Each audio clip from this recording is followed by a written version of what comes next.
নমস্কার বন্ধুরা, তুলিস ওয়ার্ল্ডের আরও একটি ভিডিওতে তোমাদের সবাইকে স্বাগত। আজকে চলে এসেছি বাঙালির জনপ্রিয় আর সাবেকি একটি রান্না নিয়ে। হ্যাঁ বন্ধুরা, ভিডিওর টাইটেল আর থাম্বনেল দেখে তোমরা বুঝতেই পেরে গেছো যে আজকে কি রান্না আমি নিয়ে এসেছি। বিয়ে বাড়ি বা যে কোনো অনুষ্ঠানের দিন দুপুরবেলা পাতে সবার আগে পড়ে মাছের মাথা দিয়ে ছেঁচড়া, যা দিয়ে এক থালা ভাত নিমেষেই শেষ হয়ে যায়। এই রান্না অপছন্দ করে এমন মানুষ কিন্তু খুব কমই আছে। তাহলে চলো আজকের এই রেসিপিটা তোমাদের সাথে শেয়ার করি।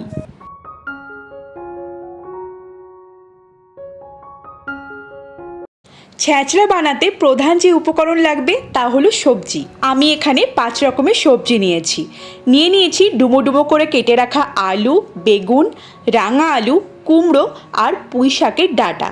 তোমরা চাইলে পটল, ঝিঙে বা শীতকালীন সবজি মূলো সেগুলো অ্যাড করতে পারো। আর সবজিগুলো আমি পরিমাণ মতো নিয়েছি। আমি পুঁই শাকের পাতা আলাদা করে নিয়েছি, যেহেতু পুঁই শাকের পাতা খুব তাড়াতাড়ি সেদ্ধ হয়ে যায়, ওই জন্য আমি শেষে দেবো এটাকে।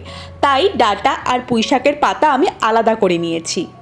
এবার শিলনোড়াতে একটুখানি ধনে, জিরে আর 2-3টে কাঁচা লঙ্কা মিহি করে বেটে নেব। অনুষ্ঠান বা বিয়েবাড়ির স্টাইলে ছেঁচড়া বানানোর জন্য শিলনোড়ায় বেটে মশলা ব্যবহার করলে একদম অবিকল ওই রকমই স্বাদ হয়। তাই তোমরা চেষ্টা করবে শিলনোড়াতে মশলা বেটে ব্যবহার করার।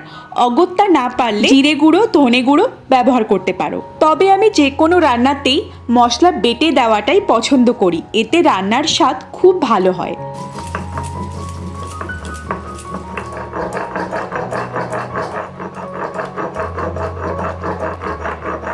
দেখো বন্ধুরা, ধনে, জিরে, কাঁচা লঙ্কা আমি খুব ভালোভাবে বেটে একটা আলাদা বাটিতে তুলে রাখছি। আর ওই শিলনোড়াতেই নিয়েছি আমি 4-5 কোয়া রসুন আর 2-3 ইঞ্চি আদা। আদা আর রসুন জাস্ট একটুখানি থেতো করে হালকা করে বেটে নিয়েছি।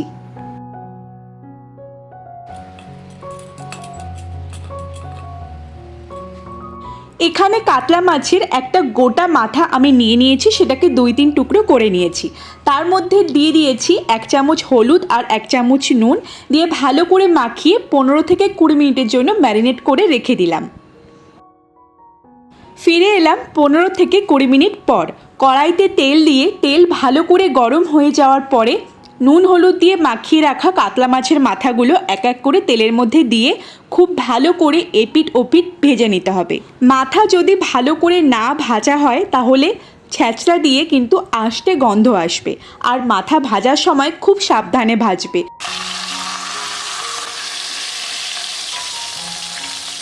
কাতলা মাছের মাথাগুলো আমার ভাজা হয়ে গেছে, আমি এবার এটাকে একটা পাত্রে তুলে রাখছি। আচ্ছা, তোমরা চাইলে কিন্তু রুই মাছের মাথা দিয়েও এই ছেঁচড়া করতে পারো। মাথা ভাজার পর যে তেল অবশিষ্ট ছিল সেই তেলের মধ্যেই আমি বেগুনগুলো একটু হালকা লাল করে ভেজে নেব। বেগুনগুলো ভাজার সময় আমি দিয়ে দিলাম অল্প একটুখানি নুন। বেগুনগুলো ভাজা হয়ে যাওয়ার পরে আমি পাত্রে তুলে রাখছি।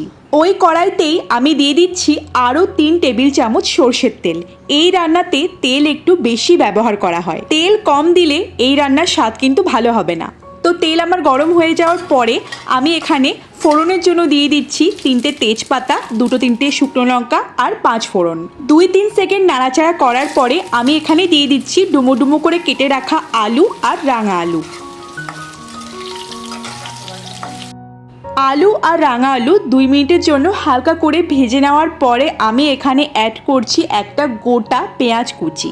অনেকে পেঁয়াজ কুচিটা ফোড়নের পরে ব্যবহার করে, আমি এখানে আলু, রাঙা আলু দেওয়ার পরে তারপরে পেঁয়াজটা ব্যবহার করি। পেঁয়াজ কুচি দেওয়ার পরে 2 মিনিট একটু নাড়াচাড়া করার পরে আমি এখানে অ্যাড করছি কুমড়ো। সাথে দিয়ে দিলাম 1 চামচ মতো হলুদ আর 1 চামচ মতো নুন।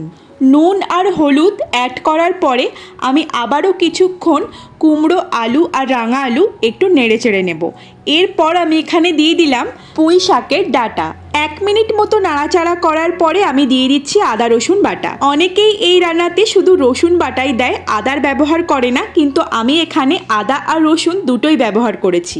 আদা রসুন বাটা দেওয়ার পরে খানিকক্ষণ নেড়ে চেড়ে নেব, যতক্ষণ না পর্যন্ত আদা আর রসুনের কাঁচা গন্ধটা না চলে যায়। একটা গোটা টমেটো কুচি করে দিয়ে দিলাম। সাথে দিয়ে দিচ্ছি একটুখানি নুন, যাতে টমেটোটা তাড়াতাড়ি গলে যায়। আবারও কিছুক্ষণ নেড়ে চেড়ে দিয়ে দিলাম 1 চামচ লঙ্কা গুঁড়ো। লঙ্কা গুঁড়ো দেওয়ার পরে সবজির সাথে লঙ্কা গুঁড়োকে ভালোভাবে মিশিয়ে নেব। 3-4 মিনিটের জন্য এবার ঢেকে দেব, যাতে সবজিগুলো একটু সেদ্ধ হয়ে যায়। ফিরে এলাম 3-4 মিনিট পরে। ঢাকনা খুলে অ্যাড করলাম এখানে ভেজে রাখা মাছের মাথা, আর সাথে দিয়ে দিলাম পুঁইয়ের পাতা। 1 মিনিটের জন্য ঢেকে দিলাম, যাতে পুঁইয়ের পাতাটা একটু নরম হয়ে যায়। দেখো পুঁই শাকের পাতা একটুখানি গলে গেছে। এবার আমি এখানে দিয়ে দিচ্ছি ধনে, জিরে আর কাঁচা লঙ্কা বাটা। মশলা অ্যাড করার পরে আমি ভালোভাবে সব কিছুর সাথে মশলাগুলো মিক্স করে নেব। একটু জাস্ট নেড়ে চেড়ে নেব।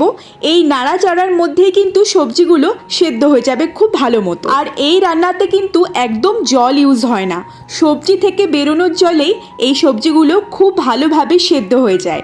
এই সময়ে আমি ভেজে রাখা বেগুনগুলো অ্যাড করব। আমি বেগুন আগে দিইনি, কারণ বেগুন যেহেতু খুব তাড়াতাড়ি সেদ্ধ হয়ে যায়। আমি আরও একটুখানি নুন অ্যাড করছি, নুনটা তোমরা তোমাদের স্বাদ অনুযায়ী দেবে। ধনে জিরে বাটা দেওয়ার পরে খুব ভালোভাবে মিক্স করে নেব, যতক্ষণ না পর্যন্ত মশলার কাঁচা গন্ধটা না চলে যায়। ঢেকে দিলাম আরও 2 মিনিটের জন্য। 2 মিনিট পরে ঢাকনা খুলে দেব, আর তোমরা 2-3টে চেরা কাঁচা লঙ্কাও দিয়ে দিতে পারো। এবার আমি অ্যাড করছি এখানে চিনি। চিনিটা কিন্তু মাস্ট, কারণ ছ্যাঁচড়া একটু মিষ্টি মিষ্টি ভালো লাগে। রান্না প্রায় হয়ে এসেছে, দেখবো যে সবজিগুলো সেদ্ধ হয়েছে কিনা। তো এখানে দেখো একটা আলু আমি কেটে দেখাচ্ছি। সবজি খুব ভালোভাবে সেদ্ধ হয়ে গেছে, তার মানে আমাদের ছ্যাঁচড়া একদম রেডি টু সার্ভ। গ্যাসের ফ্লেমটা অফ করে দিলাম। এবার এটাকে একটা পাত্রে ঢেলে নেব। একটা প্লেটে আমি ছ্যাঁচড়া সার্ভ করে নিয়েছি। এবার শুধু গরম ভাতের অপেক্ষা। গরম ভাতের সাথে মাছের মাথা দিয়ে ছ্যাঁচড়া খেতে জাস্ট অসাধারণ লাগে। আমি খুব সহজেই মাছের মাথা দিয়ে ছ্যাঁচড়া রান্নাটা তোমাদের সাথে শেয়ার করলাম। আজকের এই রান্নাটা তোমাদের ভালো লাগলে অবশ্যই ভিডিওটাতে লাইক করে দিও, আর কিছু জানার থাকলেও কমেন্ট করতে পারো।